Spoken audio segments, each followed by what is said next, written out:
garçon là ni garçon bela li boma la kutu garçon na ngumswana asa na problème mutu garçon na mususwana ana Luanda kama yachi yesa kina zobozi bazaka na zobozi na Luanda azofinga mutu akufi c'est normal vraiment c'est normal c'est normal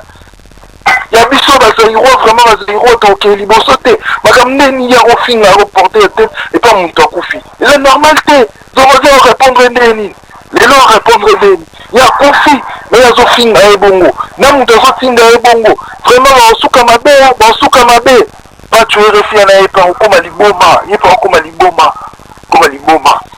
bakisi baona bakofia basuka mabe biloko la kinana ngongo na te ba biloko wana esenga foza na mutu yo aza maître quoi ba ko tio bénédiction pour kende mais yete tellement na pona wela mpifo pouvoir mukili bomone moi si on a pu d'abord à joindre na quartier latin pour que film bida fula so ko faire aboire été moi ça na yete moi ça na yaki parce que gaz ya quartier latin international ya mo pa mo konzi tellement fula ba te beloko ba fali a fula ba no ba faire a fula ba te belé même ba musicien gaz wana ya zo bozi ba petit ba lembi ba te boudé blanc moi gaz vient o no li long ba mbongo pe ava ezo bozana dai aller ba mbongo ba te belé ya ko ça ba faux combo ba nini même qui ont fait ba na faire pour ba faire wana qui les sentir en route pe ninga za wana ninga dai ndeng wana so ba kundi après 45 jours esprit tambola avant que Saint-Benoît au Kangango pe neza na aki na faire aki na faire donc bon moni so bozi na presse a pouvoir mokili yi wana kufi avant atike lenga mokili a kufi avant na classe bo keba na bino na komba kufi bino apporter parole bo keba depuis Zobozi akufi na yo comprendre que batu ya maboma ebele baza na métier na biso to bula bango ba journaliste OK baza batu maboma parce que ngana yebi Pacho très bien na yebi comportement ya Pacho très bien na yebi manière de vivre na ye ba propos au Pacho ko loba na yebi te soki ko sepelisa lelo Kofi muto a travailler na Kofi Olomide akufi yo peut-être le kan internet o banda ko finga muto yaza ko kufa o finga na mwasi na e o uti ko kufa na ebite est-ce que ozomona teke na bato ba Holanda ba o balanda kabiso pe na bako ba yebiso likolo makamusu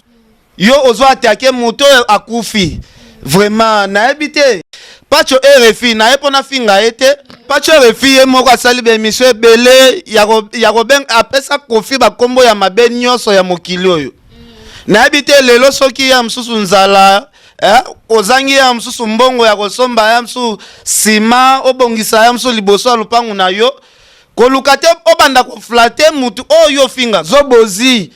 azalaka pire master ya Pacho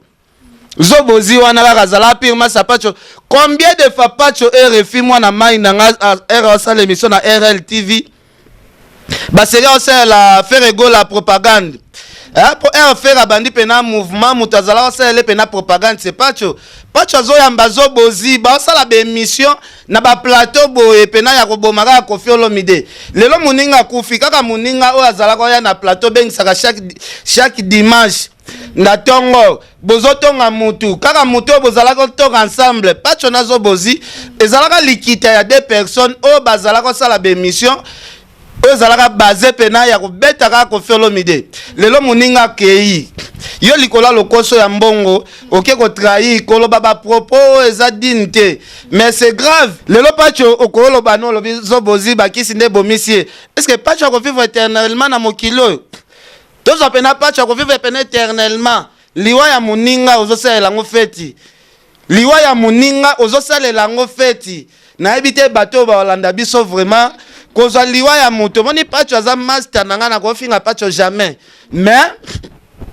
acte ya sali ya kolobela mabe pona liwa ya Zobozi donc ipona nga donc na longoli ba qualification nyonso o na zelake na bulaka Pacho aza mwa mayele mais na yo comprendre que mutu ya Pacho il faut na lukana fandisa na yeba eloko nini ezosala Pacho akoma na ba propos ya boy pour mutu akoma tina niveau ya koloba ba propos ya boy c'est qu'il faut to contrôler nanu peut-être ya msusu bakiso azoloba pona Zobozi ya msusu yeba livre à la kisaki wana peut-être et c'est bandi ko trouver mutu peut-être ya msusu ba livre na ye moko wana yango nde balukeli ese bandi ko trouver mutu donc faut